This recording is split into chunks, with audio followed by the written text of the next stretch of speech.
Hey, I'm a little cool. The temperature dropped on us pretty good. I had a little wind out there, but really it was good for us to practice in, particularly some of our southern guys who are not used to cold weather. They got a taste of it, and so I told them you might have to play in it on Saturday, so be ready to go. So that was good. But the guys are in good spirits. They're paying attention. They're working hard. And so hopefully all of that carries over to the game Saturday. And that's been the focus, is try to be ready on Saturday so that we can go play the best game of the year and get us another victory. And, we know that it's holiday season. It's a home game, and we are expecting our fans to be there and be pulling for us. And they always help us when we're at home. So we're excited about that. But the biggest deal is it's another challenge, another game against the Raiders, and a game we need to win. So we're looking forward to it and excited about it, and we're going to put the best foot forward. So as far as practice today, John McGraw was limited. So I would say that he's probably doubtful for the game. Casey Wigman, he was limited today. He's got a little calf strain, but he took some reps, and I think that he'll probably be okay. But otherwise, everybody else seems to be all right, and we are, 2 days before the game now, so we're ready to go. Questions? Bill Muir endorsed you today. You're getting endorsements from everybody. How does that sit with you? I've worked with Bill a long time, and Bill and I, we're just football coaches. We enjoy the game. We like to coach. We like to win. And, like I told you, I won one game. And so let's see if we can win another one. And then whatever happens will happen after the season is over. The only thing I can control is my players and how we play and whether we win or lose or not. And so that's what I'm going to do. Romeo, as you know, Emmett Thomas was an interim coach a few years ago with Atlanta, and Bill Muir has some experience being on staffs where there's been an interim coach late in the season. And I know you've been a head coach obviously before, but did you seek out their advice about how to handle this particular situation when you became the head coach a couple weeks ago?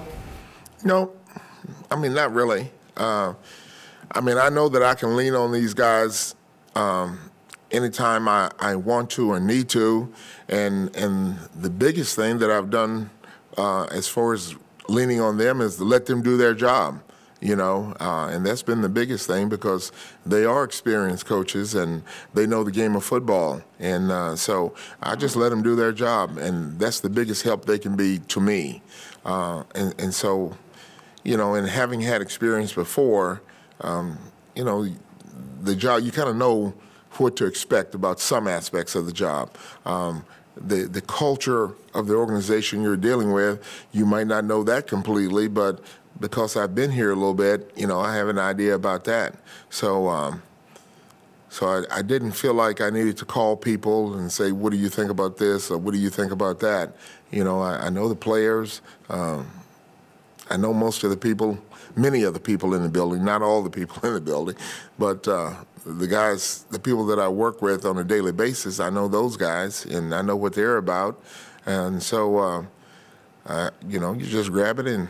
What's interesting is, unlike most of these interim coaches who get a shot at the end of the season from, Tucker in Jacksonville, or Leslie Frazier, or Jason Garrett, or think of all these guys, even Emmett, they hadn't been head coaches before. Mm-hmm. You kind of bring both sides of it, that you've been a head coach before, and now you get this interim situation like some of these other guys. So that's got to give you a little bit of a leg up.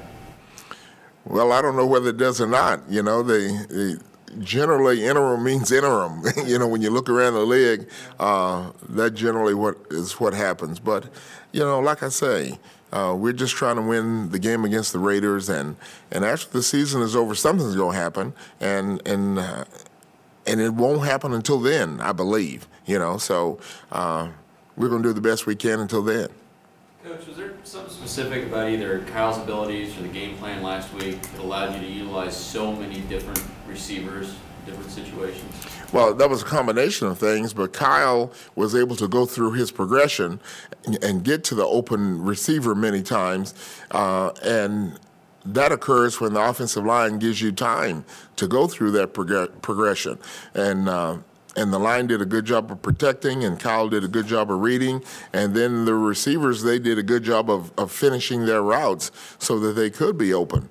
And so it all worked hand in hand, and it worked well last week. Do you hate the Raiders? Do I hate the Raiders?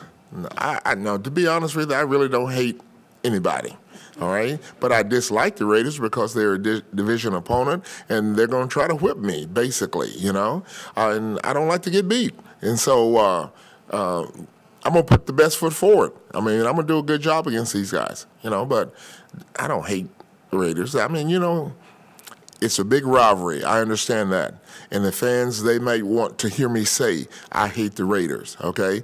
But that would be me walking down the street and you want me to say, I hate this guy over here because he's just walking down the street. I mean, that's not the case. I mean, when you talk about hate, I think hate is a strong word, you know, and I don't hate anybody.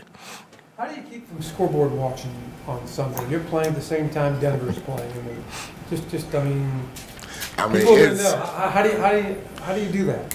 It's hard to do because human nature tells you to look at that scoreboard and see what's going on and what's happening. So I tell my guys, you have to focus on the job at hand. And the job at hand is the Raider game. And that's the only thing we can control. We cannot control what Buffalo does. We cannot control what Denver does.